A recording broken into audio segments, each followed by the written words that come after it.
Hi, folks. Welcome to the broadcast, and we are with Laurie Lewis, a long-promised guest who was going to be on a while ago. Couldn't.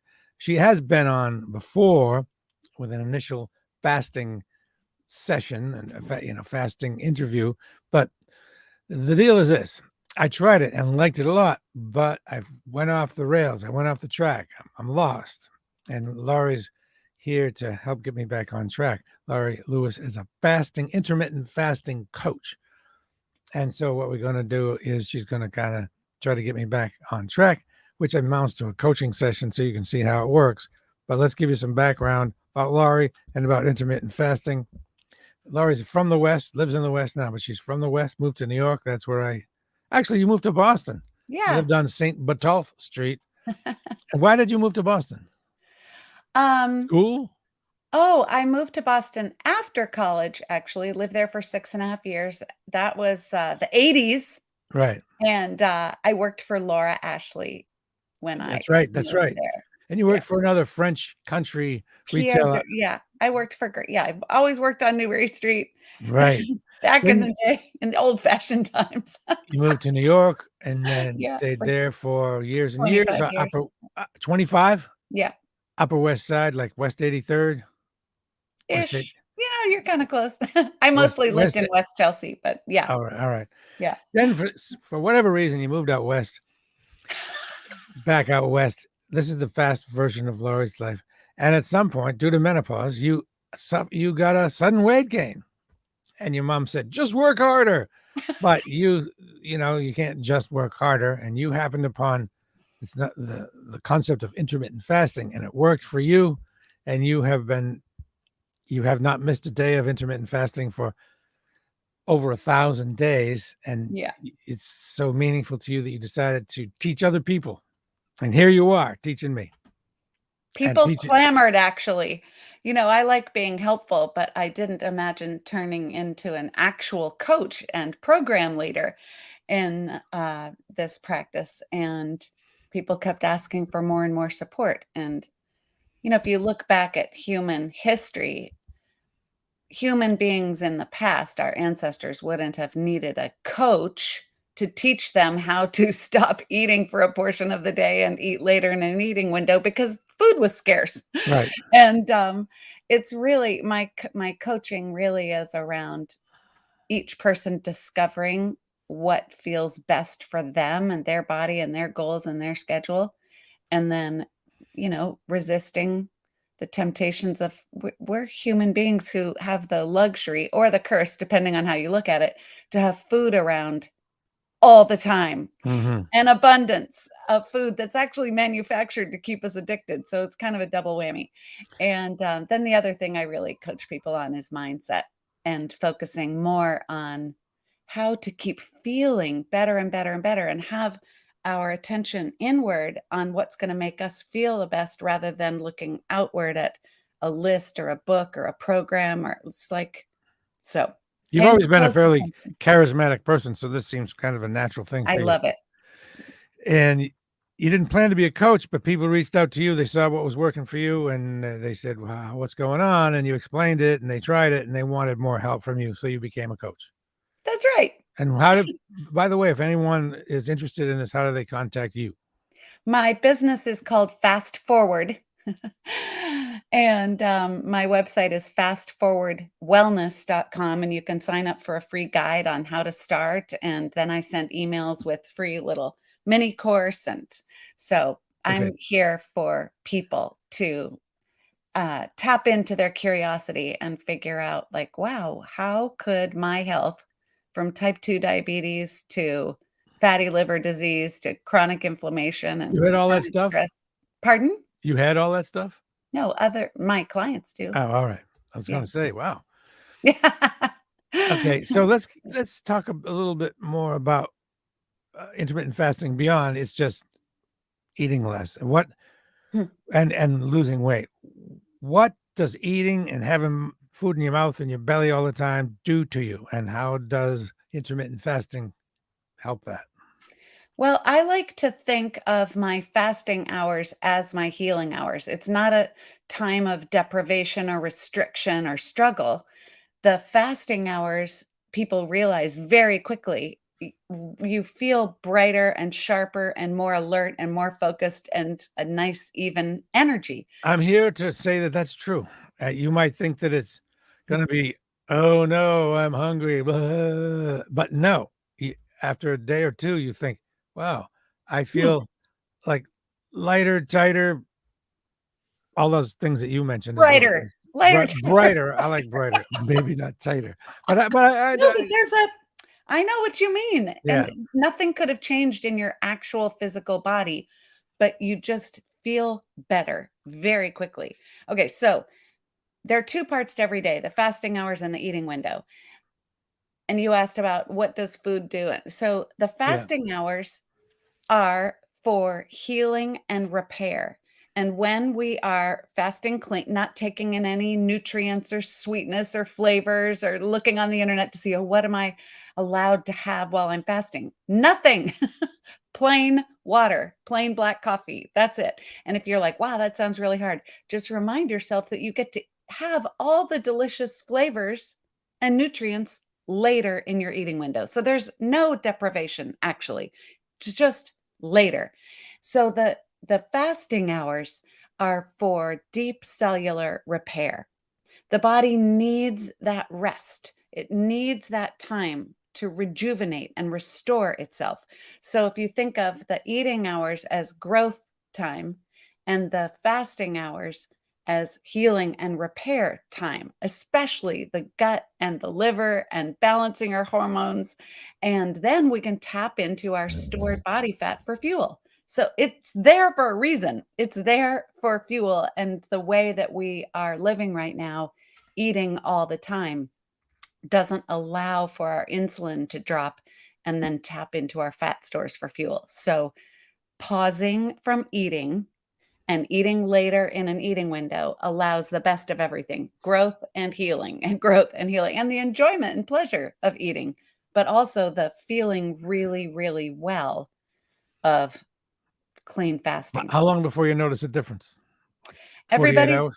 everybody's different, but what I recommend is starting gradually so everybody can decide right now what time, even if you've never intermittent fasted or you're like you, Bradley, where you're like, I did it, I felt great, I don't know. We'll get into that. I want to help you. Um, but you just decide right now what time you're going to stop eating today. It could be 10 p.m., it could be 4 p.m. I don't care. You get to say. And after that, you drink plain water, you go to bed, you wake up tomorrow, you drink plain water, plain black coffee if you like coffee. And then 12 hours later, open your eating window and eat breakfast. Have your creamy candy coffee, have your coffee how you like it when the eating window is open. And from there, you just extend gradually the fasting hours and shrink the eating window to a place where you feel comfy. Some people have a lot of health issues to turn around and have a lot of weight to lose. They need to get that A1C down and not be diabetic anymore and clear out that fatty liver and normalize the blood pressure. So some people need to work pretty quickly to have a longer fasting hours and a shorter eating window to get more healing repair in. And to answer your question of when do you feel better, the first day is hard because our body has all sorts of reminders to remind us to eat.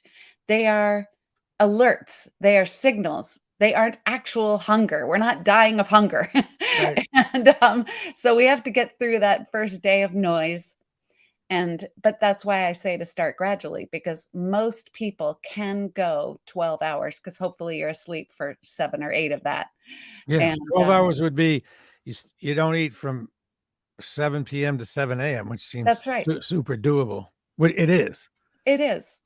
It is, and if a person feels like, "Gosh, I'm super fit, I'm at peak performance, I am at my ideal body weight, I don't have any weight to lose," you can do 12-12 forever. So that is intermittent fasting. Take the 24 hours of the day, divide it fasting hours, eating window, and a 12-12 schedule has been proven to extend lifespan, to have you live longer.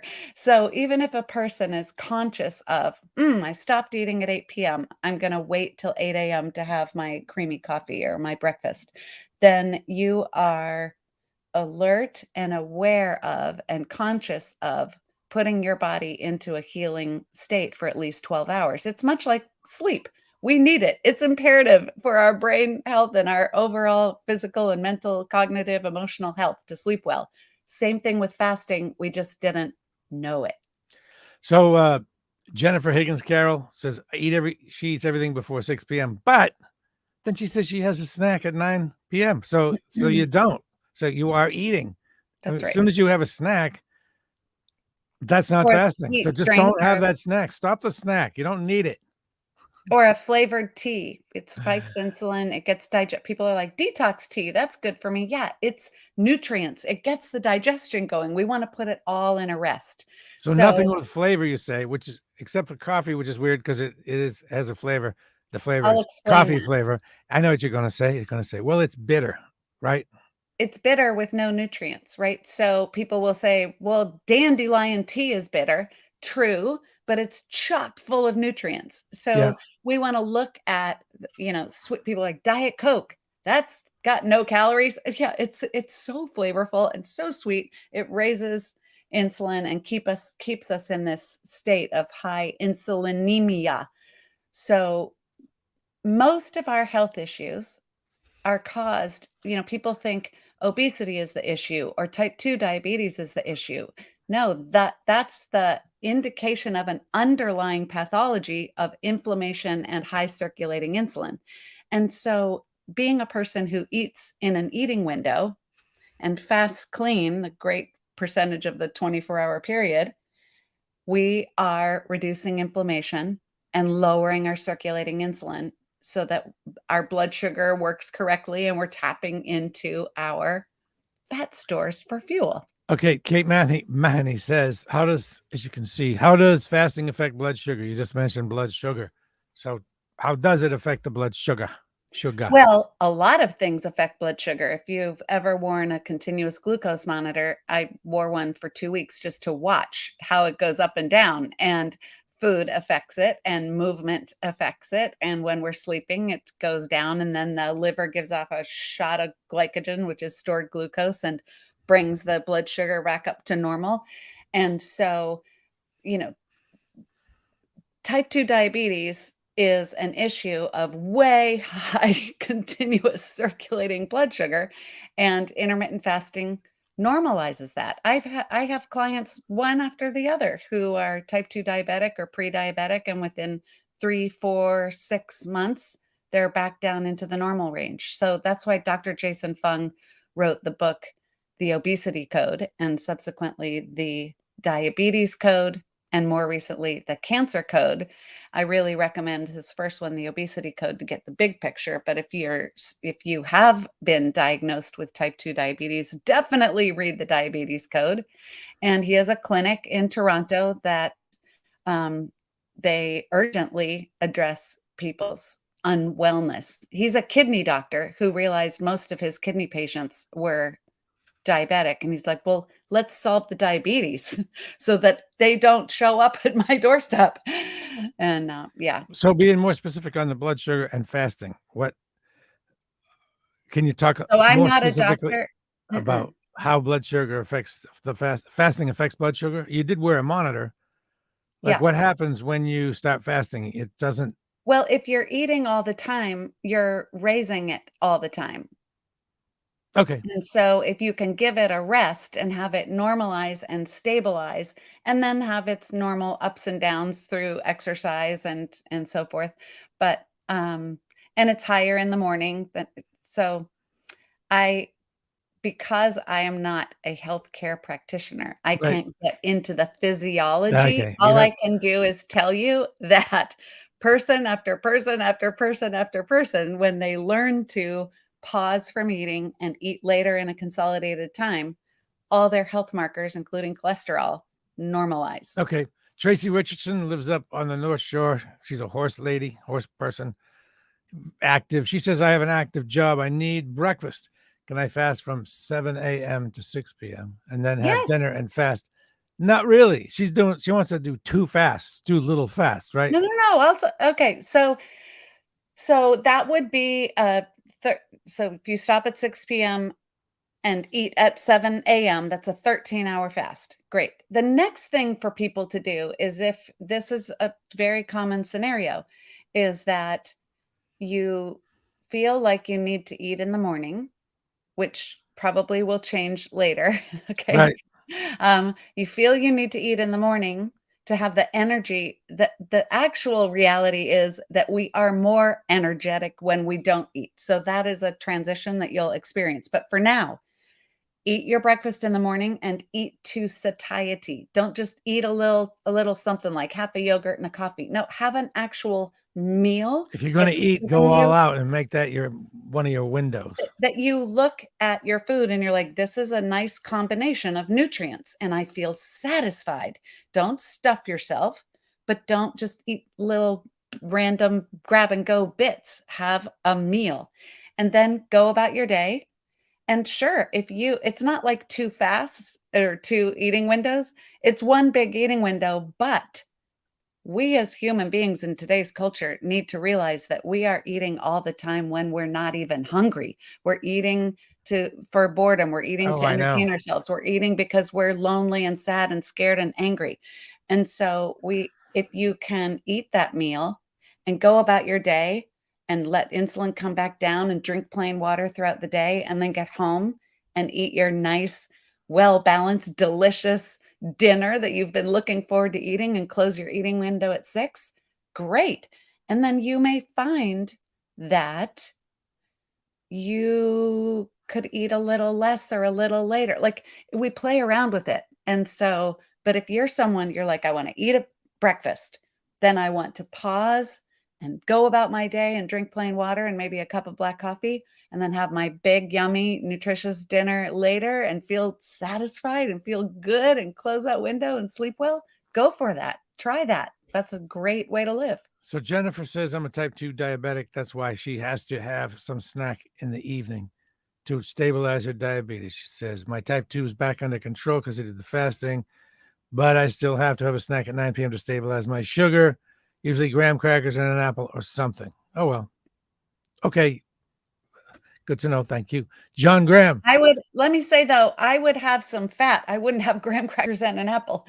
I'd Because have an it's avocado, sugary. or I'd have an hard boiled egg, or I'd have some very satiating that all those I don't demonize carbohydrates. We need them. And then that if that makes you feel well, great. But She said an apple, though. So don't diabetics need to have, if your doctor says to do that, then do it. that's Okay. right. Now, John has rheumatoid arthritis, or RA. I believe that's what that is. He said Yeah, he does it. He did a 36-hour fast at the beginning. Whoa. Do people do that's that? great. Oh yeah. 36? That 16-hour fast works great. No big deal, really, when you eat, you feast. One, as an aside, one thing that works for me is to have food in the house that you only like when you're hungry. There are certain foods that taste great when you get hungry enough, but up to that point, you're kind of blah on them. Like broccoli. right. Broccoli is in the fridge, and it's like, if you're not hungry. But if you're hungry, broccoli is awesome. And so I have stuff like that. That's my little tip. I love And that tip. Don't okay, have food around that's gonna be calling to you. right.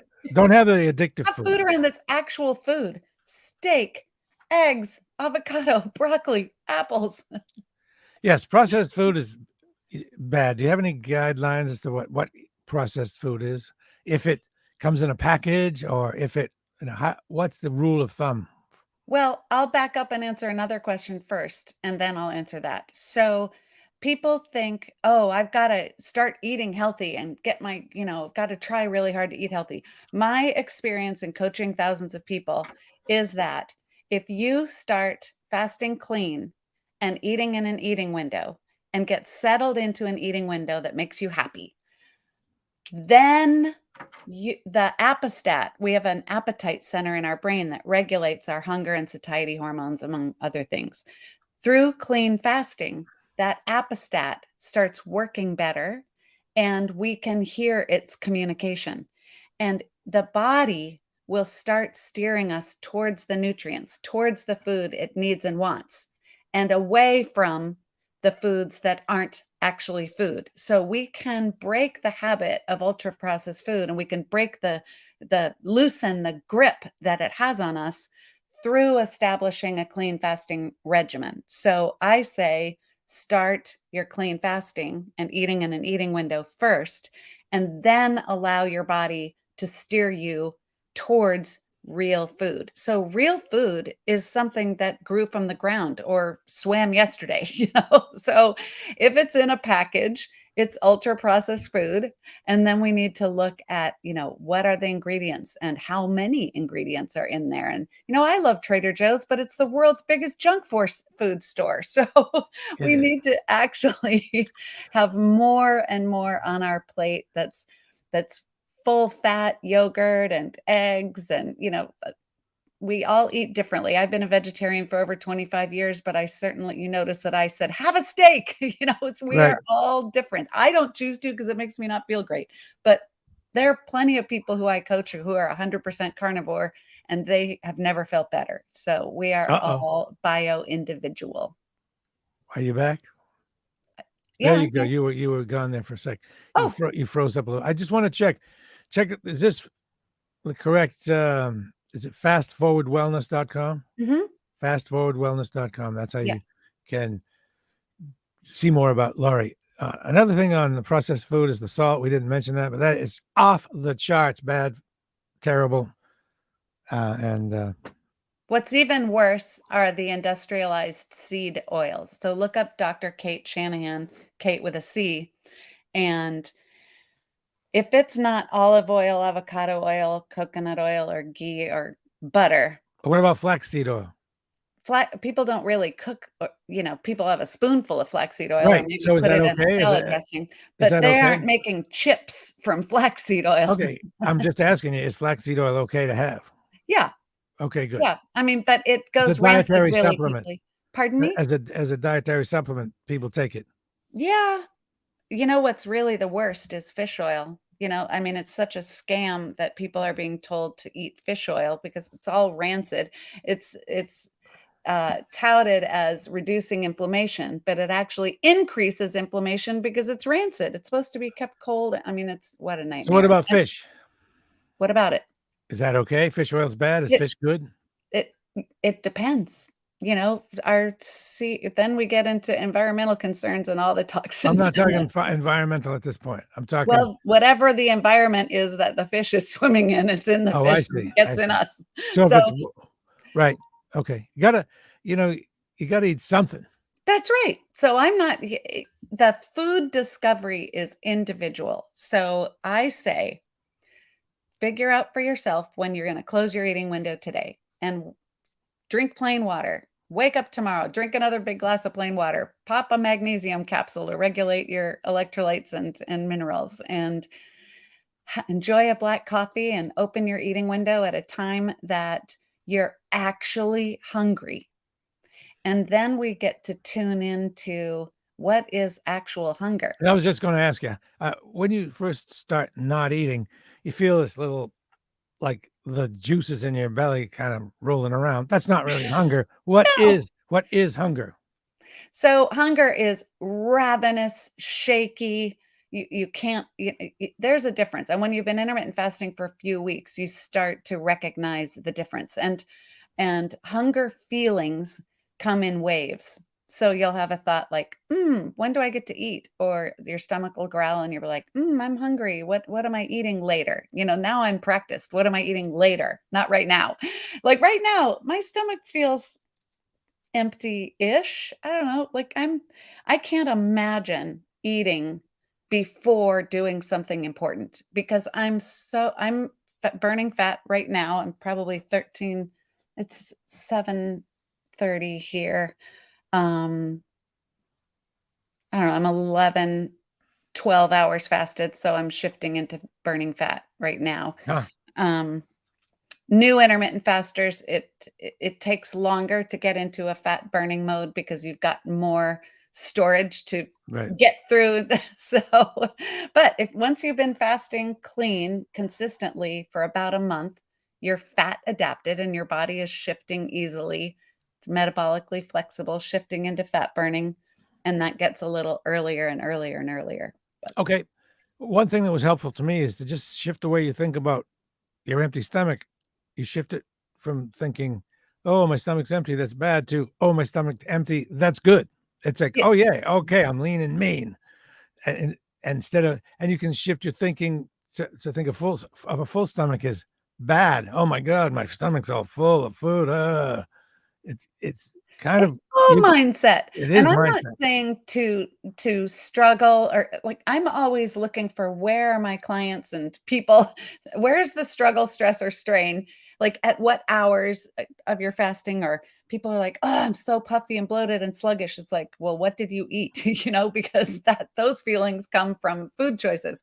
So once the fasting is established and you're feeling great, then we start looking at what food makes you feel amazing, what Mm. food tastes delicious to you, and what foods don't. And when I first start coaching people, I ask people to start making a list of foods that make you not feel well. And most people have no idea, what does not feel well mean. Not feel well means puffy, achy, bloated. Some people's stomachs just get distended instantly when you eat, or sluggish or moody, or you can't sleep, or you get restless leg at night. Like all these things are not feeling well and are caused by food choices. So once you get the clean fasting established and you're starting to feel better, and then the apostat, the appetite center in the brain, is regulating your hormones, and you can actually hear the communication of what your body needs, then we tune into what foods make you feel great and what foods don't, and don't eat those anymore. And then some people have a mourning period, like, oh, I can't eat that anymore. Yeah, not because you read it in a diet or in a list somewhere, but because your own body informed you. Like, I can't eat cashews. How sad, right? Like, they're delicious, but I double over in gut pain, anguish when I eat cashews. I should not eat those anymore. Anguish. One thing, Anguish. one thing that's important to realize, folks, is that it's not, you don't feel the same way as when you diet, because people need to look forward to something. I do. I really need to look forward to something because I don't have any willpower. And with intermittent fasting, you get to look forward to the food you like. That's right. Whereas with dieting, you don't. It's a lot easier to simply postpone the stuff you like, as opposed to with dieting, not have that to look forward to. So, Laurie, I was doing all right, and I don't know why I fell off the track. Probably just habit. And Yep. you're here to briefly get me on the track. So 1, 2, 3, go. Fix me. Well, so what happened? I want to know actually what, like, you're like, I don't know what happened. Yeah, you do. Like, you're going along, you're chugging along. Tell me Chugging. what pattern were you doing? What was your fasting and eating pattern? Oh, all right. I'd be able to. It wasn't always the same, which is bad. That was a No, it's problem. not. No, slow down. Okay. I thought that was Some bad. people really need and like the flexibility. If I were to say to you, Bradley, your eating window is 11 to 7. You might be like, well, that's a prison because some nights I want to eat till 9 and some days I don't want to eat till 1, but some days I want to eat at 10. So some people really need the flexibility because that's their personality. Other people do much better with a consistent, and I recommend that all people who are new fasters have a consistent eating window for at least a month, that you ease into something, you figure out your sweet spot, and then you stay there for a while so that it becomes habit and ritual. So it's not bad to have it be different every day. It can be an added complication because you kind of lose sight of, Yeah. when is it? Okay, so it was flexible, but generally, how long was your eating window? Well, when I was on, I was able to do like 6 p.m. My eating window. I'll tell you my fasting window. 6 Okay. p.m. 6 p.m. to 10 is pretty doable for me, except in the evening, I like to have a cocktail. So that's nutrition and that's food. That's breaking the fast. So that was difficult. I was cheating on that.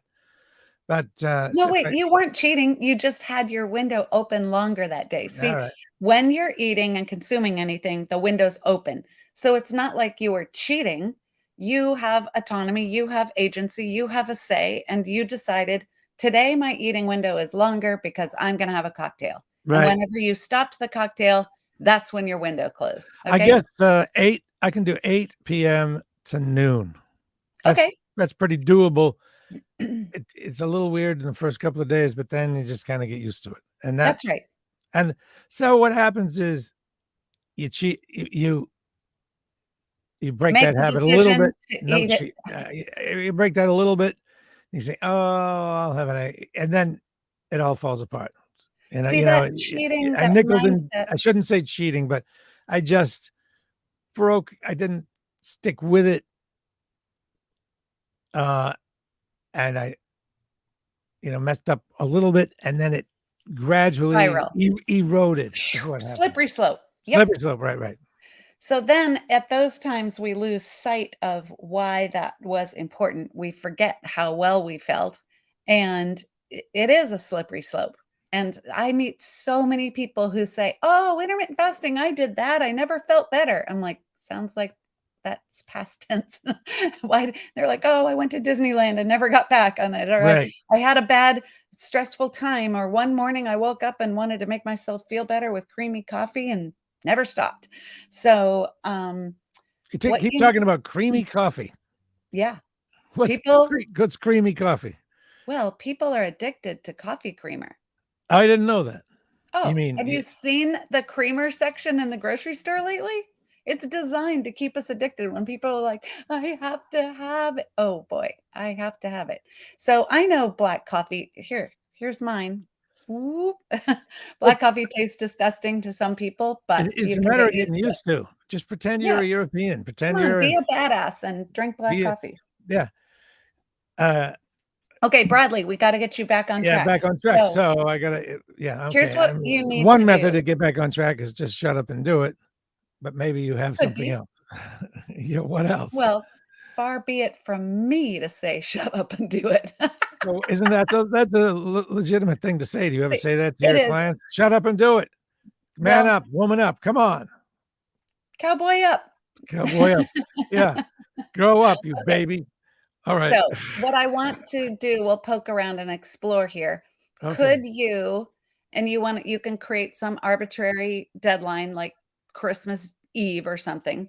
Could you eat in an eating window of 12 to 8 for the next 2 weeks and have in your mind, you don't eat you just wanna Yes, kind of definitely. establish, like, I don't eat before noon. I I don't don't eat I don't think there's coffee. any reason for me to even eat outs I think I can do a 4-hour eating window. I just wanna get all Okay, my nutrition slow in. down there. Just slow I down. can get all my nutrition in 4 hours. Okay, but see how we go from, like, 0 to 60? It's like, it's this cycle of deprivation and then going overboard, and it's like, no, just have it be consistent. Okay. Easy, 12 to 8. no struggle. You get to eat 2 or 3 meals in an 8-hour eating window or a meal and a snack and a meal, and you'll just each day be discovering, like, how much hunger do I have today? And eat to satiety, and then maybe try and get from that lunch to dinner. Some days we really do need a little bite of something in between, but mostly that little bite of something in between is to mitigate Yeah, boredom or mostly you some don't. sort of reward, like, "I've been working so hard, I deserve a handful or an entire bowl of nuts." It's like, Yeah. "Really?" So, you just wanna be discovering for yourself how much food does your body need today inside that eating window, and give yourself the gift of healing in the fasting hours. And if at 11:30 you get this big old hunger wave, you want to sit, have a glass of water, breathe into it, decide what kind of hunger is this? Is this the kind of hunger where I really, really need to eat right now? Or is this just a wave and I can prepare my meal and then I can eat at noon? And then Right. noon may come and go and it might be 1 and you're like, "Wow, I rode that hunger wave and then disappeared and I lost track of time and I'm not even hungry anymore." Right. So, So when you get nauseous, does that mean you definitely should eat? Or will that pass with water? well, nausea is interesting. It could be low electrolytes. So that's why I encourage people to have magnesium in the morning. So what I would do is if a headache is coming on or you feel a little woozy or a little nausea, put some high quality salt, just a few grains of like Himalayan pink salt or Celtic gray sea salt under your tongue, under, sublingually, just a few grains. And that sodium can oftentimes perk you right back up. So let's say you feel a hunger wave, maybe a little nausea, maybe a little headache. It could, and let's say you're 14, 15, 16 hours fasted. That could be an indication that you need to boost those minerals. So the magnesium that I love is from a company called Bioptimizers.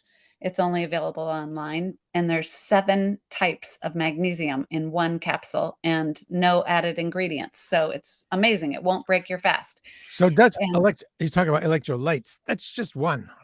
Isn't that micromanaging too much? Just one chemical? Isn't there? I mean, mineral, that's just one electrolyte, well, right? sodium and magnesium, those would be the first 2 that I would take, and usually that rectifies the Isn't there something imbalance. that has just the broad spectrum that's in a balance of every electrolyte? It's really hard to find electrolyte powder or electrolyte capsule. Electrolytes are minerals, right? So you could take, it's hard to find them without added ingredients and sweeteners and flavors. And it's hard to find them with sufficient amount of magnesium. So we need a minimum of 400 milligrams of magnesium a day. And most people aren't even close to that. And when we're fasting and insulin is low, the kidneys dump magnesium and sodium. And so we do need to replenish it. So to answer your question about nausea, drink some water, have some electrolytes. You can also buy a product called Trace Mineral Drops, but that's tiny little amounts of minerals, but you can put that in your water to keep the potassium and so forth up. But if that doesn't rectify the nausea immediately, eat. It's Okay. not a problem. Eat. Okay. Go for it. Very good. All right. Well, you've kind of motivated me to start again. And so I myself Wait, tell me realized that why though. I'm not hearing mostly I why was it's just mostly it's me telling myself to cowboy up. I don't no, like but that why do you word. even wanna do it to begin with? So we can't lose sight of All what's right. You actually can't do important. something if you're not motivated. What motivates me to do it? Right. Well, we haven't really talked about inflammation and the harm caused by that, which is caused by Everything. your stomach constantly trying to digest stuff all day, even if it's a little bit. People talk about have small meals all day, but that means that your digestive process and all those enzymes are cranking all day long. And insulin, high, and you can never tap into your own body fat when you're doing that. So Yeah, the so myth is, I call it medical mythology, that, if you're eating constantly throughout the day, you're keeping your metabolism up. But you're eating constantly and it's causing inflammation. You're always in growth mode, you're always in high insulin mode, and so let's talk about but metabolism. if your doctor says you need to eat, whatever your condition is, that you need to eat small meals, do what your doctor says. We can't emphasize that enough. 100%. Do what your doctor says. Okay. Yes. So why do I want to do it? Well, first, not necessarily foremost, but my doctor said, you know what? You should lose weight. You should be at 165. I used to be 209. Now I'm about 9 pounds from my goal, and I Great. plateaued. So I need to get there. There's that, and Mhm. the inflammation. I'm pretty aware of the damage inflammation does to everything, and I can tell because when I did the fasting and wasn't inflammatory all the time, you could feel it. You feel, what is it? Lighter, tighter, and brighter. Yeah. Yeah. So, And I can immunity. just sense that it's more healthy. In the age of COVID, we are interested in boosting our immunity, and everybody's popping zinc and vitamin C like crazy. And if you're doing that, great, keep doing that. But intermittent fasting is the way What to about boost. zinc? I'm always a Yeah, little zinc leery is of fine. micromanaging chemicals, which are present in a very delicate balance. That's right. So that's why I was a little leery of just the magnesium and then just zinc. That's starting to put big clumps of one thing and throwing off the Yeah, balance. but What about zinc? magnesium is, I think it's the most important thing. I don't believe in over supplementing. If everybody does their own research and decides for themselves and with their doctors what they are deficient in, but I think every person, unless your D3 is normal and your lab work, I think people really need to look into vitamin D and magnesium, and that's the I take vitamin D. and B12 if you're a vegetarian. But you what? I take vitamin D. I have a nice liquid version of Yeah, me vitamin too. D. From That, Thorne. Yeah. yeah, well, no, I take the Thorne vitamins, by the way. I take a Good. Thorne vitamins for dudes over 50, whatever. There's a lot in there. You have to take six capsules, I think, 5 or 6 In your eating window, in your eating window, right? because that's food. Those are So Thorne nutrients. vitamins are highly recommended by you. Yes. And they were highly recommended by my nutritionist guest as Great. well. And they're expensive, but so You're what? worth it. You are worth it. And just don't eat don't eat as much. I just want to say something about the philosophy of Stoicism. And one of the things in Stoic philosophy is that the obstacle becomes the way. When something is an obstacle, you look around to try to make that a plus instead of a minus. And the cost of food is skyrocketing. So this is a perfect time. I mean, that would be an obstacle, but this is a perfect time to eat like half what you eat. I'm not telling you exactly how much to eat, but I know I could eat half of what I eat and save half the money. Most Americans got to eat twice as much as they really should. So it's a good opportunity to stick it to the man and say, all right, you're going to raise your prices. I'm not going to pay. I'm going to eat half, or I'm going to eat a quarter, or whatever. Good opportunity to eat less because it's so darn expensive. And once you start that, you get used to it. Now that's not related to intermittent fasting, really, but that's Yeah, just it is. my side thing. Well, it's harder to eat less when you're eating little bits throughout the day because it's unsatisfying. It keeps insulin up, and eating all the time makes us hungrier. So if you actually tap into your body fat for fuel, feel energized and bright while you're in the fast, and productive and focused while you're in the fasting hours, then in your eating window, you're eating to abundance, eating to satiety, eating until hunger is gone, which is very satisfying in a concentrated time. So, yes, most people end up eating less and saving money. But there are plenty of studies that show, I'm thinking of one in particular, where there were 2 groups of people, and each group were given 1,200 calories of food to eat a day. One group had to eat it throughout the day, and the other group consolidated it into an eating window. Same amount of food, and same amount of calories and nutrients. And so the people who ate all the time, that same amount of food, were very dissatisfied and hungry all the time. And then the people who ate the same amount of food in the eating window were satisfied and also burned more fat and lost more weight. So same amount of food, just squished in an eating window. The person is happier and healthier. So same amount of food.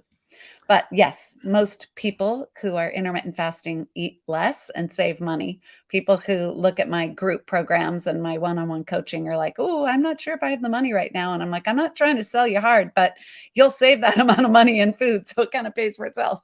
Right. So we've been at this for 42 minutes, which is probably a good stopping place. Okay. And so it's fastforwardwellness.com. Fast forward, like fasting, fast forward, moving forward. I get it. Wellness, of course, .com. I said it a bunch so people would remember. Thank you, Bradley. And Laurie Lewis, LaurieLewis. I've known Laurie a long time, and she's not a fake. She's for real. Always has been. So, Thank you. and you live in Portland now, right? Oregon. Yeah. Portland, Oregon, right? Of course. And you mentioned group, and what are the different ways that you do your coaching? There's the group sessions and their Yeah. So individual sessions. I was a Zoom. I'm sorry to interrupt you. I was a Zoom pioneer. This is my 4th holiday program where we go from Halloween candy to New Year's bubbly and never have to diet again in January. Never have to diet again, period. And so I lead programs live on Zoom. The holiday program's a little longer. It's 12 weeks, but then my normal program, it's Fast with Laurie foundation program, is 4 weeks. The next one will start January 5th. And we meet on Zoom and I walk people through the process of, and it's for new fasters or experienced fasters, of fasting clean, customization, curiosity, and consistency. And then I set you free and people can stay with me for a year. People can hire me one-on-one. I think the hybrid of having the group having the ongoing group support, and also being able to talk to me one-on-one and have one-on-one sessions that's just the best. That's living the dream. Okay, all of you who have seen this are seeing this live, including the people who commented, Jennifer, Thank John, you. and Phil, and all you guys. You might want to consider trying out Laurie's program. And if you're watching after the fact, the same thing. Laurie Lewis, thanks very much. Always a pleasure. You. It's good to see you so happy, looking anyway, and healthy. Thank And I you. will talk to you again soon. Thanks for your help. Thank you. We're Let me know clear. how And you're doing. okay, we'll be